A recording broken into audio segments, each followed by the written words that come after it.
सुंदर अवसर प्रभु देखा सुवर्ण सुजोग विशेष विशेष धन्यवाद देवी आपण सृष्टिकर्ता प्रभु को धन्यवाद देव सहित मोर प्राणर प्रिय प्राणदायी प्रभु श्रीकृष्ण मधुर नाम आज समवेत उपस्थित समस्त प्रभु श्रीकृष्ण नाम नमस्कार समस्त को स्वागत करे आज आराधना प्रभु महान नाम धन्यवाद प्रशंसा हो प्रभु पुनर्बार आमन को तृतीय सप्ताह वर्षर तृतीय सप्ताह आसवा प्रभु साहय कर आज संक्षिप्त बेला में अल्प समय प्रभु जीवंत शास्त्र पवित्र बाइबल अल्प समय वाक्य रखा चाहे विश्वास करे आज दिन गोटे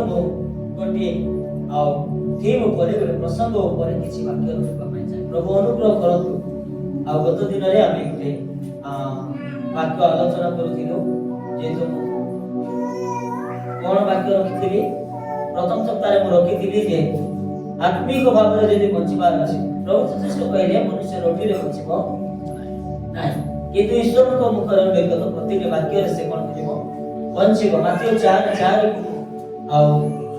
रखी थी प्रभु अनुग्रह कले आज विशेष सुजोग देते गोटे कृष्ण विश्वासी से जिते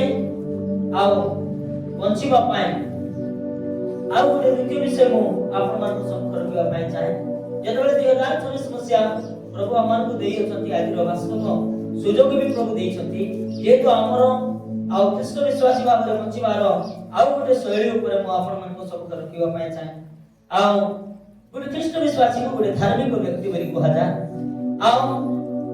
गोटे धार्मिक आज शीर्षक आज प्रसंग मुझे रखी धार्मिक विश्वास द्वारा बचब यही वर्ष आपण को मो पाए गोटे विश्वास द्वारा बचार वर्ष हो प्रभु अनुग्रह करतु धार्मिक केमिति बचब विश्वास द्वारा बचब पवित्र शास्त्र बाइबल कहे पृथ्वी रे धार्मिक केही नाही ना जणे सुदा हे आमे धार्मिक की प्रकार हेलु जे धार्मिक की प्रकार से बचब केमिति जानिबा जे धार्मिक सी होले कारण पवित्र शास्त्र बाइबल कहे रोमियो पुस्तक 3:10 पद जदि खोलिबे बसैत सेठी लिखा जाय जे धार्मिक जणे भी नाही बोल लिखा है बड़ी बड़ी रोमियो 3:10 पद जे परि लिखा अछि धार्मिक केही नाही ना जणे सुना नाही बाइबल वाला से ईश्वर को जीवंत पवित्र शास्त्र बाइबल कहे आज मोर प्रिय प्रभु विश्वासी गण मु आपण मन सम्मुख रे एही कथा रखिबा पाई चाहे धार्मिक विश्वास द्वारा बचिब एही वर्ष आपण को मोर बचिबार गुटे सहज उपाय धार्मिक विश्वास द्वारा बचिब आपण को मते जे एही वर्ष विश्वास द्वारा बचिबा केबो बाइबल हमन स्पष्ट हुए किंतु बाइबल को धार्मिक जोड़े नहीं धार्मिक केही नहीं ना जोड़े भी पृथ्वी रे नहीं यस नहीं हो तो नो थिले धार्मिक केही नो थिले तार उपदेश को तार 7:20 पदर पदे सही कथा लिखा है ठीक है पढ़िबे उपदेश को 7:20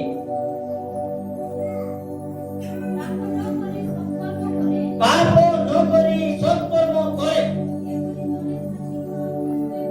निश्चय पृथ्वी रे नहीं पाप न करी एमिति कोनोसी मनुष्य निष्पापी भावरे जोड़े सुनाए पृथ्वी रे नहीं बाइबल कहे किंतु या गुरुत्वपूर्ण विषय होते मोर पे प्रभु लोक माने आउ बाइबल तो कहूची धार्मिक जोड़े नहीं हेले जदि मु आज प्रसंग अनुसार जदि प्रचार करिबी आउ कहिबी धार्मिक एही वर्षरे विश्वास द्वारा बंचिब बोले जदि बाइबल कहूची पृथ्वी धार्मिक नहीं हेले आमे धार्मिक की प्रकार हेलु एही कथा मु निश्चित भाव में रखिबी जेतो आमे अधार्मिक थिलु आमे अधर्मर जीवन काटुथिलु आमे पापर जीवन काटुथिलु आमानकर अधर्मरो आमानकर धार्मिक करबा पाए केतोटी उपाय जेतो प्रभु श्रीकृष्ण को जरियारे आमे पाइछु चारोटी विषय का संपर्क में मु कहबा पाए चाहे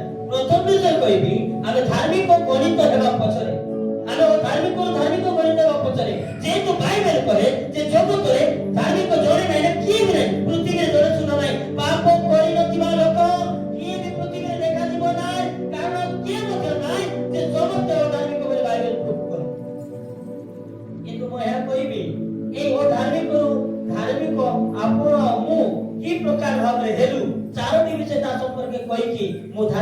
विश्वास द्वारा बचिबो बोली सेही कथा को आगु को बढ़िबा पाए प्रभु सहायता करो।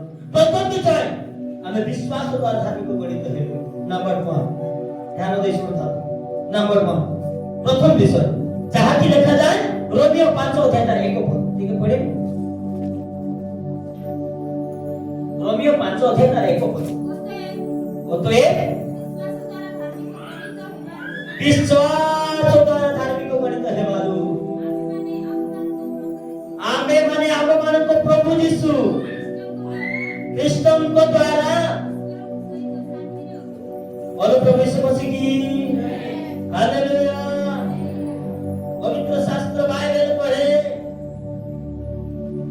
तारती उपाधि को कहिबा पाई चाहे। नंबर 1 हुए तो जगत भी कहूतिला जने धार्मिक ने बाइबल प्रूफ करे हुए तो धार्मिक जीवन यापन करबार को धार्मिक बोली कुआ जाउतिला। आज रो प्रसंग प्रकारे बोले धार्मिक को बंचिबार सहज उपाय ये धार्मिक विश्वास द्वारा बंचिबो। ए आबे धार्मिक के प्रकार देलु आ तारो प्रथम विषय जाने प्रभु यीशु ख्रिस्ट पर विश्वास करबा द्वारा आबे धार्मिक होइते नोड आमे अधर्म जीवन नोड आमे अधार्मिक होते नोड आमे पाप रे जर्जरित लिप्त थिरो किंतु प्रभु यीशु ख्रिस्ट को जरिया रे प्रभु यीशु ख्रिस्ट को जतरे निजर व्यक्तिगत कार्य करता बोली आमे ग्रहण करू विश्वास करू आ सेही दिन प्रभु आपन को मते से धार्मिक गणित करिया चली यह बाइबल प्रूफ करे। प्रथम विषय आमे विश्वास द्वारा धार्मिक गणित नंबर 2 रोमियो 3 अध्याय 24 पद कहे अनुग्रह द्वारा धार्मिक गणित हेलु। कोन द्वारा अनुग्रह द्वारा हमें धार्मिक गणित हेबो बड़ी बेटी के 24 पुणी सेमाने बिना मूल्य रे ताहाको पुणी सेमाने बिना मूल्य रे ताहाको अनुग्रह रे ख्रिस्ट यीशु को ठारे जे मुक्ति अछि हां तो द्वारा धार्मिक गणित होंती तो द्वारा धार्मिक गणित। द्वितीय विषय हमें चारोटी उपाधि धार्मिक गणित हेछु। नंबर 1 हमें विश्वास द्वारा हमें धार्मिक गणित हेछु प्रभु ख्रिस्ट को विश्वास करबा। द्वितीय कौन से कार्य करबा को पड़ी नाही जाके कौन से क्रिया कर्म नुहे कौन से कार्य नुहे जो द्वारा आजिर जगत आजिर लोक माने आजिर समाज किछि कोइबा द्वारा पुण्य मिले बोली कहंती किंतु मोय या कोई भी पवित्र शास्त्र बाइबल अनुसार अनुग्रह रे हमें धार्मिक गणित होइछु। द्वितीय विषय काई धार्मिक गणित हेछु अनुग्रह रे रोमियो 3 तार 24 कहे जे अनुग्रह रे हमें धार्मिक गणित हेलु। तृतीय विषय तृतीय उपाधि तृतीय विषय को आपण संकर के भी जे प्रभु ख्रिस्ट कर पुनरुत्थान द्वारा हमें धार्मिक गणित हेछु। जाके लिखा जाय से रोमियो 4 अध्याय तार 25 पद सेही यीशु आम मानको अपराध निमते सेही यीशु ख्रिस्ट आम मानकर अपराध निमते समर्पित हेले पुणी आमे माने धार्मिक गणित हेबा निमते उत्थापित हेले पुनरुत्थित हेले बोलो प्रभु यीशु मसीह की हालेलुया। तृतीय विषय आमे धार्मिक गणित हेबा पाए प्रभु यीशु ख्रिस्ट मृत्यु आमन को से पुनरुत्थित हेबा में बाध्य हेले जेतु से पुनरुत्थित हेले कारण से मृत्यु आमन रे जे बंधाई रे में असंभव थिला एने कि प्रभु ख्रिस्ट करो उठिबा द्वारा आने जे धार्मिक गणित रो कितने ग्रेट विषय प्रभु महान धन्यवाद प्रभु प्रिय प्रभु लोक माने आज संवाद देवा समय को कहबा पाई थाए। आज मुख्य प्रसंग होची जे धार्मिक विश्वास द्वारा बची एई वर्ष गोटे धार्मिक गोटे ख्रिस्ट विश्वासी से विश्वास द्वारा बचो कारण आप देखुछंती चारियारे पाप चारियारे दुष्टता चारियारे भ्रष्टता चारियारे बंधुता चारियारे असंख्य खेली आसुची विपद खेली आसुची स्थाने स्थाने एक्सीडेंट स्थाने स्थाने दुर्भिक्ष स्थाने स्थाने महामारी स्थाने स्थाने विभिन्न प्रकार दुर्घटना घटिबारे लागिଛି।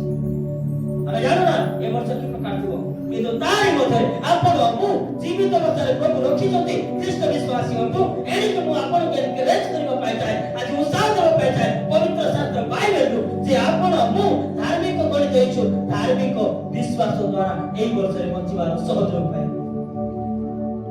ଚତୁର୍ଥ ବିଷୟ ଆମେ କି ପ୍ରକାର ଧାର୍ମିକ ଗଣିତ ହେବୁ ଚତୁର୍ଥ ବିଷୟ ମୋ ସହିତ କହିବେ ଯେହେତୁ ତାଙ୍କ ରକ୍ତ ଦ୍ୱାରା ଆମେ ଧାର୍ମିକ ଗଣିତ ହେଲୁ। ପବିତ୍ର ଶାସ୍ତ୍ର ବାଇବେଲ ପ୍ରୁଫ କରେ। ରୋମିଓ 5 ଅଧ୍ୟାୟ 9।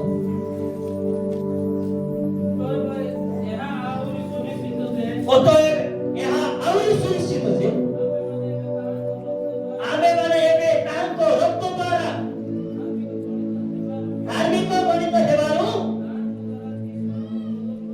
ତାହାଙ୍କ ଦ୍ୱାରା ଈଶ୍ୱରଙ୍କ କ୍ରୋଧରୁ କଣ ପାଇବା? ରକ୍ଷା ପାଇବା। ମୋର ପ୍ରିୟ ପ୍ରଭୁଙ୍କ ଲୋକମାନେ, ଚତୁର୍ଥ ଉପାଧି ମୁଁ କହିଲି ଆମେ ଧାର୍ମିକ ଗଣିତ ଏମିତି ମାଧ୍ୟମରେ ଆମେ ଧାର୍ମିକ ଗଣିତରୁ ଆମେ ଅଧାର୍ମିକ ଥିଲୁ। ବାଇବେଲ କହେ ଜଣେ ସୁଦ୍ଧା ଧାର୍ମିକତା ପୃଥିବୀରେ କେହି ମଧ୍ୟ ନାହିଁ। ୟେସ୍, ହଁ ଆମେମାନେ ସବୁ ଅଧାର୍ମିକ ଜୀବନ ଯାପନ କରୁଥିଲୁ। ହଁ, ଧର୍ମର ଜୀବନ ଅତିବାହିତ କରୁଥିଲୁ। ଅଧର୍ମରେ ଆମଙ୍କର ସମୟ କ୍ଷେପଣ କରୁଥିଲୁ। ଅଧର୍ମରେ ଆମଙ୍କର ସମୟ ବିତୁଥିଲା। କିନ୍ତୁ ପ୍ରଭୁ ଖ୍ରୀଷ୍ଟ ଯେତେବେଳେ ଆସିଲେ ଆଉ ତାଙ୍କୁ ବିଶ୍ୱାସ କରିବା ଦ୍ୱାରା ଆମେ ଧାର୍ମିକ ଗଣିତ ହେଲୁ। ନମ୍ବର 1। ନମ୍ବର 2, ଅନୁଗ୍ରହ ଦ୍ୱାରା ଆମେ ଧାର୍ମିକ ଗଣିତ ହେଲୁ। ନମ୍ବର 3, ତାଙ୍କର ପୁନରୁତ୍ଥାନ ଦ୍ୱାରା ଆମେ ଧାର୍ମିକ ଗଣିତ ହେଲୁ। ନମ୍ବର 4, ତାଙ୍କ ରକ୍ତ ଦ୍ୱାରା ଆମେ ଧାର୍ମିକ ଗଣିତ ହେଲୁ। ବାଇବେଲ କହିଛି ଈଶ୍ୱରଙ୍କର ପବିତ୍ର ଶାସ୍ତ୍ର ଜୀବନ୍ତ ବାକ୍ୟ କହେ ବାତି ଲିଖିତ ସୁସମାଚାର ଆଉ 13 ଅଧ୍ୟାୟ 43 ପଦରେ ଏମିତି ଗୋଟେ ସମୟ ଆସୁଛି କାରଣ ଧାର୍ମିକ ମାନେ ପିତାଙ୍କ ରାଜ୍ୟରେ ସୂର୍ଯ୍ୟ ପରି ତେଜମୟ ଦେଖାଯିବେ। ପଢିବେ ବାତି ଲିଖିତ ସୁସମାଚାର 13 ଅଧ୍ୟାୟ 43 ପଦ।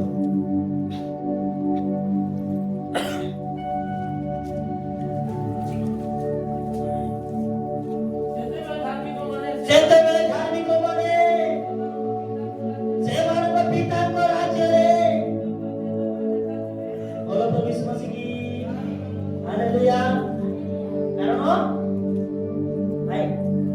କାରଣ ଯାହାର କାନ ଅଛି ସେ ଶୁଣୁ। ଯାହାର କାନ ଅଛି ଧାର୍ମିକ ମାନେ ପିତାଙ୍କ ରାଜ୍ୟରେ ସୂର୍ଯ୍ୟ ପରି ତେଜମୟ ଦେଖାଯିବେ। ମୋର ପ୍ରଭୁଙ୍କ ଲୋକମାନେ, ଆମେ ଏହି ପ୍ରକାର ଭାବରେ ଆମେ ଧାର୍ମିକ ଗଣିତ ହେବୁ। ଏଣିକି ଆଜିର ପ୍ରସଙ୍ଗକୁ ଯିବି ମୁଁ ଧାର୍ମିକ ବିଶ୍ୱାସ ଦ୍ୱାରା ବଞ୍ଚିବାର ସହଜ ଉପାୟ। এই ବର୍ଷର ବଞ୍ଚିବାର ସହଜ ଉପାୟ ଧାର୍ମିକ କେମିତି ବଞ୍ଚିବ? ବିଶ୍ୱାସ ଦ୍ୱାରା ବଞ୍ଚିବ। ପ୍ରଭୁ ଅନୁଗ୍ରହ କରନ୍ତୁ। ଆଜିର ପ୍ରସଙ୍ଗ ଉପରକୁ ଆମେ ଅଗ୍ରସର ହେବା। ଚାଲନ୍ତୁ ମୋ ସହିତ ଖୋଲିବେ ଆଉ ରୋମିଓ ପୁସ୍ତକ ତାର 1 ଅଧ୍ୟାୟ 17।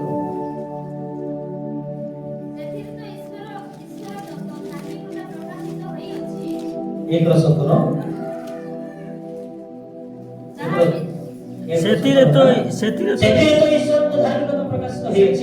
ଈଶ୍ୱର ଦତ୍ତ ଧାର୍ମିକତା ପ୍ରକାଶିତ ହେଉଅଛି। ତାହା ବିଶ୍ୱାସମୂଳକ ଅବିଶ୍ୱାସଜନକ ଯେପରି ଲେଖା ଅଛି। ପବିତ୍ର ଶାସ୍ତ୍ର ବାଇବେଲରେ ଲେଖା ଅଛି। କଣ ଲେଖା ଅଛି? ଧାର୍ମିକ ବିଶ୍ୱାସ ଦ୍ୱାରା ବଞ୍ଚିବ। ହାଲେଲୁୟା। ଧାର୍ମିକ ବିଶ୍ୱାସ ଦ୍ୱାରା ବଞ୍ଚିବ। ଆମେ କ୍ଲେରିଫାଇ ହେଇଗଲୁ ଯେ ଆମେ ବାଇବେଲ କହୁଥିଲା ପୃଥିବୀରେ ଧାର୍ମିକ କେହି ନାହିଁ ବା ନଥିଲା। ୟେସ୍, ଆମେ ଚତୁର୍ଥ ବିଷୟକୁ ଆପଣଙ୍କ ପାଖରେ ରଖିଲି ଯେ ଆମେ ବିଶ୍ୱାସ ଦ୍ୱାରା ଧାର୍ମିକ ଗଣିତ ହେଲୁ, ଅନୁଗ୍ରହ ଦ୍ୱାରା ଧାର୍ମିକ ଗଣିତ ହେଲୁ, ତାଙ୍କର ପୁନରୁତ୍ଥାନ ଦ୍ୱାରା ଧାର୍ମିକ ଗଣିତ ହେଲୁ, ତାଙ୍କ ରକ୍ତ ଦ୍ୱାରା ଧାର୍ମିକ ଗଣିତ ହେଲୁ। ଆଉ ଯେତେବେଳେ ଆମେ ଧାର୍ମିକ ଗଣିତରେ ଆମକୁ ଧାର୍ମିକ ବୋଲି କୁହାଗଲା ଆଉ ଏଇ ଧାର୍ମିକ ଯେତେବେଳେ 2026 ପାଇଛି ଆଉ ସେଇ ଧାର୍ମିକର ସହଜ ଉପାୟ ବଞ୍ଚିବାର ଏଇ ବର୍ଷ ହେବ ଯେ ବିଶ୍ୱାସ ଦ୍ୱାରା ସେ ବଞ୍ଚିବ। ବାଇବେଲ କହେ ଧାର୍ମିକ କଣ କେମିତି ବଞ୍ଚିବ? ବିଶ୍ୱାସ ଦ୍ୱାରା ବଞ୍ଚିବ। ବସ ଆଉ ଗୋଟେ ପଦ ଖୋଲିବେ ଗାଲାତୀୟ 3 ଅଧ୍ୟାୟ ତାର 11 ପଦ। ଗାଲାତୀୟ 3:11 ପଦ ଟିକେ ପଢିବା। ଗାଲାତୀୟ 3:11।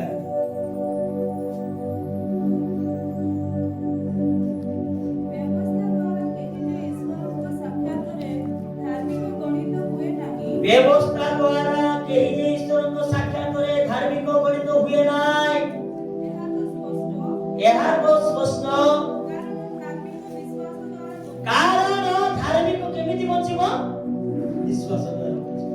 এই ବର୍ଷର ସହଜ ଉପାୟ ମୋର ପ୍ରିୟ ପ୍ରଭୁଙ୍କ ଲୋକମାନେ ଆଉ ଆପଣଙ୍କର ମୋର ସହଜ ଉପାୟ ଯେହେତୁ ଧାର୍ମିକ ବିଶ୍ୱାସ ଦ୍ୱାରା ବଞ୍ଚିବ। କେମିତି ବଞ୍ଚିବା? ଧାର୍ମିକ ବିଶ୍ୱାସ ଦ୍ୱାରା ବଞ୍ଚିବ। ବାରମ୍ବାର ପଦ ଗୁଡାକ କାହିଁକି ଲେଖାଯାଉଛି ଯେ କାରଣ ସେ ଆମମାନଙ୍କୁ ବିଶ୍ୱାସୀ କେମିତି ବଞ୍ଚେ? ଜଣେ ଖ୍ରୀଷ୍ଟ ବିଶ୍ୱାସୀ ତାର ବିଶ୍ୱାସ ଦ୍ୱାରା ବଞ୍ଚେ। ଧାର୍ମିକ କେମିତି ବଞ୍ଚିବ? ତାର ବିଶ୍ୱାସ ଦ୍ୱାରା ବଞ୍ଚିବ। ଏଣୁ ପ୍ରିୟ ପ୍ରଭୁଙ୍କର ଲୋକମାନେ, ପ୍ରିୟ ଭାଇ ଏବଂ ଭଉଣୀମାନେ, ଆପଣମାନଙ୍କ କତିରେ କଣ ଥାଉ କି ନ ଥାଉ, କଣ ଅଛି କି ନାହିଁ, ଯାଏ ଆସେ ନାହିଁ, ଆପଣଙ୍କ ପାଖରେ ବିଶ୍ୱାସ ରହିଥିବା ଦରକାର। କଣ ଅଛି କଣ ନାହିଁ ଜଣା ନାହିଁ, କଣ ଥାଉ କି ନ ଥାଉ, କିନ୍ତୁ ଆପଣଙ୍କ ପାଖରେ ବିଶ୍ୱାସ ରହିବା ଦରକାର। କାରଣ ପବିତ୍ର ଶାସ୍ତ୍ର ବାଇବେଲ କହେ ଧାର୍ମିକ ବିଶ୍ୱାସ ଦ୍ୱାରା ବଞ୍ଚିବ। ଆପଣ ଆଉ ବିଶ୍ୱାସ ଦ୍ୱାରା ବଞ୍ଚିବାର ବର୍ଷ ଏହି ବର୍ଷ ହେଉ। ମୋ ସହିତ ପୁଣି ଗୋଟେ ପଦ କହିବେ, ଏଭ୍ରି ପୁସ୍ତକ 10 ଅଧ୍ୟାୟ ତାର 38 ପଦ। Every 10 verses 38। ଆମର ଧାର୍ମିକ ବ୍ୟକ୍ତି କେମିତି ବଞ୍ଚିବ? କେମିତି ବଞ୍ଚିବ? ବିଶ୍ୱାସ ଦ୍ୱାରା ବଞ୍ଚିବ। କଣ ଲେଖାଯାଇଛି? ଏଇଟା ବାରମ୍ବାର ରିପିଟେଡ୍ ହେଉଛି। ରୋମିଓ ପୁସ୍ତକ, ଗାଲାତୀୟ ପୁସ୍ତକ, ଏଭ୍ରି ପୁସ୍ତକ ରିପିଟେଡ୍ ହେଉଛି ଯେ ଧାର୍ମିକ ବିଶ୍ୱାସ ଦ୍ୱାରା ବଞ୍ଚିବ। କେମିତି ବଞ୍ଚିବ? ବିଶ୍ୱାସ ଦ୍ୱାରା ବଞ୍ଚିବ। ମୁଁ ଗତ ମେସେଜରେ କହିଥିଲି ଗୋଟେ ଖ୍ରୀଷ୍ଟ ବିଶ୍ୱାସୀ ସେ ବାକ୍ୟ ଦ୍ୱାରା ବଞ୍ଚିବ ବୋଲି। ୟେସ୍, ହଁ କି ନାହିଁ? ଯୀଶୁ କହିଲେ ନା, ମନୁଷ୍ୟ ରୋଟିରେ ବଞ୍ଚିବ ନାହିଁ, ମାତ୍ର ଈଶ୍ୱରଙ୍କ ପ୍ରତି ନିର୍ଗତ ବାକ୍ୟ ଦ୍ୱାରା ସେ ବଞ୍ଚିବ। ମୁଁ ଆଜିର ପ୍ରସଙ୍ଗରେ ଏହା କହିବା ପାଇଁ ବାଧ୍ୟ ହେଉଛି ଯେ ଗୋଟେ ଖ୍ରୀଷ୍ଟ ବିଶ୍ୱାସୀ ତାକୁ ଧାର୍ମିକ ବୋଲି କୁହାଯାଉଛି, ଆଉ ସେ ଧାର୍ମିକ ବ୍ୟକ୍ତି ବିଶ୍ୱାସ ଦ୍ୱାରା ବଞ୍ଚିବ। ଯଦି ପୁରାତନ ନିୟମକୁ ଗୋଟେ ପଦ ପଢିବା, ହବକୁକ 2:4 ଲେଖାଯାଏ, ସେଇଠି ମୋତେ ଲେଖାଇଛି ଧାର୍ମିକ ବିଶ୍ୱାସ ଦ୍ୱାରା ବଞ୍ଚିବ। ମୋର ପ୍ରଭୁଙ୍କ ଲୋକମାନେ, ପ୍ରଭୁ ଆପଣଙ୍କ ମତ ଅନୁଗ୍ରହ କରନ୍ତୁ। ଆଜିର ବାକ୍ୟ ଶୁଣୁଥିବା ସମୟରେ ଆପଣ ମୁଁ ନିଜକୁ ସମୀକ୍ଷା କରୁ ଯେ ଆମେ କି ପ୍ରକାର ବଞ୍ଚୁଛୁ। ଆମେ କି ପ୍ରକାର ବଞ୍ଚୁଛୁ? ଜାଗତିକ ଭାବରେ ବଞ୍ଚୁଛୁ ନା ଆମେ ଜଗତର ଲୋକମାନଙ୍କ ଯେପରି ବଞ୍ଚୁଛୁ ସେପରି ବଞ୍ଚୁଛୁ? ନା ଆମର ବଞ୍ଚିବାର ଶୈଳୀ ଟିକେ ଭିନ୍ନ ଅଟେ, ନା ଆମର ବଞ୍ଚିବାର ଉଦ୍ଦେଶ୍ୟ ଟିକେ ଭିନ୍ନ ଅଟେ, ନା ଆମର ବଞ୍ଚିବାର ସହଜ ଉପାୟ ଭିନ୍ନ ଅଟେ? ଆମେ ନିଜକୁ ସମୀକ୍ଷା କରୁ। ଆଜିର ବାକ୍ୟର ଚିନ୍ତା ସମୟରେ ଅଳ୍ପ ସମୟ ମୁଁ କହିକି ଶେଷ କରିବି ଆଜିର ସମ୍ବାଦ। ପ୍ରଭୁ ଅନୁଗ୍ରହ କରନ୍ତୁ, ଦୟା କରନ୍ତୁ। ହବକୁକ 2:4।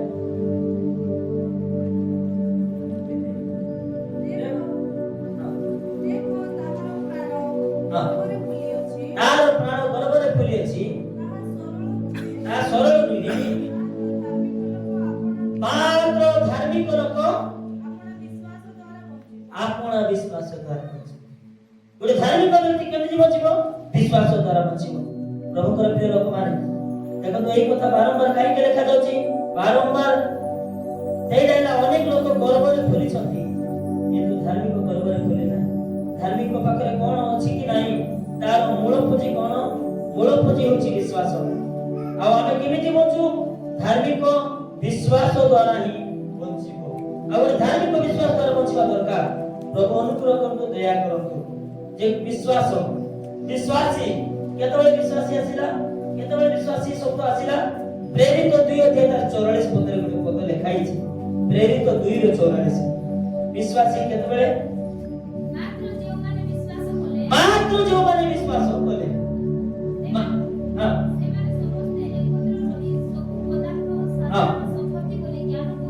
ସବୁ ପଦାର୍ଥ ସାଧାରଣ ସମ୍ପତ୍ତି ବୋଲି କଣ କରୁଥିଲେ ଭଉଣୀ? ପ୍ରିୟ ପ୍ରଭୁଙ୍କ ଲୋକମାନେ, ବାଇବେଲ କହେ ମାତ୍ର ଯେଉଁମାନେ ବିଶ୍ୱାସ କଲେ। ଏଇଟା ଆମେ ଦେଖୁଛୁ ଖ୍ରୀଷ୍ଟିଆନ ମାନଙ୍କୁ କଣ ବୋଲି କୁହାଯାଉଛି? ବିଶ୍ୱାସୀ ବୋଲି କୁହାଯାଉଛି। ଅନ୍ୟ ଧର୍ମ ବିଶ୍ୱାସୀ ଶବ୍ଦ ଆସେ ନାହିଁ, କିନ୍ତୁ ଆମେ ଦେଖୁଛୁ ଖ୍ରୀଷ୍ଟିଆନ ମାନଙ୍କୁ, ଖ୍ରୀଷ୍ଟ ବିଶ୍ୱାସୀ କଣ ବୋଲି କୁହାଯାଉଛି? ଯେ ବିଶ୍ୱାସୀ ବୋଲି କୁହାଯାଉଛି। ପ୍ରିୟ ପ୍ରଭୁଙ୍କ ଲୋକମାନେ, ପ୍ରଭୁ ଅନୁଗ୍ରହ କଲେ ଆପଣଙ୍କ ମତେ, କିନ୍ତୁ ଖ୍ରୀଷ୍ଟିଆନକୁ କଣ କୁହାଯାଉଛି? ବିଶ୍ୱାସୀ ବୋଲି କୁହାଯାଉଛି। ଯେଉଁମାନେ ଯୀଶୁଙ୍କୁ ବିଶ୍ୱାସ କରେ, ତାପରେ ଯଦି ପ୍ରବଚନ ଦେଖିବେ ସେଇ ପ୍ରେରିତ 4:4 ତାର 32 ପଦରେ ଗୋଟେ କଥା ଲେଖାଯାଏ। ଆଉ ଏ ପ୍ରକାର ଲେଖାଯାଏ, ବିଶ୍ୱାସକାରୀ ଲୋକ ସମୂହ ଏକଚିତ ଓ ଏକ ପ୍ରାଣ ଥିଲେ।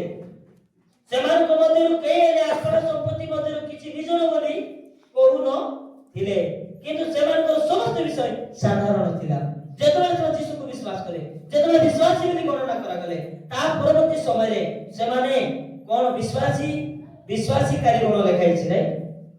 ବିଶ୍ୱାସକାରୀ ଲୋକ ସମୂହ, ବିଶ୍ୱାସକାରୀ देखो तो विश्वासकारी लोक समूह मंडली को कोन बोली कहा जाउची विश्वासी बोली कहा जाउची आमे जते जण बसिछु आमे को माने आमे विश्वासी आ जो माने प्रभु श्री कृष्ण को आ व्यक्तिगत त्राणकर्ता बोली ग्रहण करियछथि से माने विश्वासी आमे विश्वासी आ आमे केमिति बचिबा आमे विश्वास द्वारा ही बचिबा प्रभु आजी आपण को मते आम सहित कथा पाई चाहती आ से कहबा पाई चाहती आ एनकरेज करबा पाई चाहती हमको जदि बचिबार अछि ए वर्ष रे विश्वास रे बचिबार अछि परिस्थिति विपरीत सब थिबो सब हेउथिबो आ विपद जाय सब आसुथिबो किंतु प्रभु हम जीवन रे कोन देखिबा को चाहती जे विश्वास देखिबा पाई चाहती विश्वास कोन देखिबा पाई चाहती विश्वास देखिबा पाई चाहती प्रभु अनुग्रह करतो आपण को मते से विश्वास देखिबा पाई चाहती आ गुडी दिन पद परे आज रे वाक्य को शेष करिवि प्रभु सहायता करतो एवरी 11 अध्याय तार 6 पद लिखि पड़े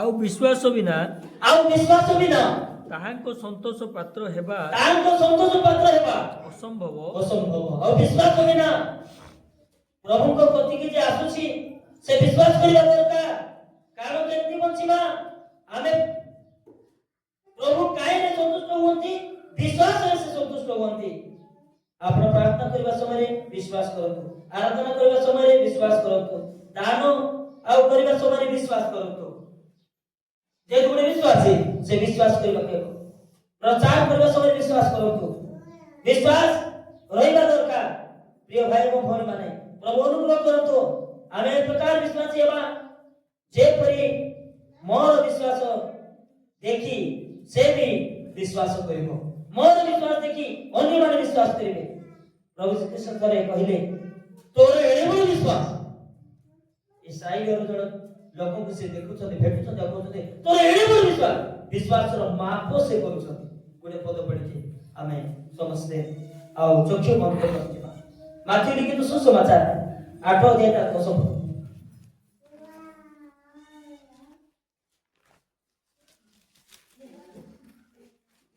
जीसु यहाँ सुनी चमत्कृत होई पछरे आसुतिबा लोक कहिले मु तुमन सत्य कहूची इस्राएल मध्यरे काणी थारे केरे बड़ विश्वास पाई नाही इस्राएल थारे काणी मध्यरे एडे बड़ विश्वास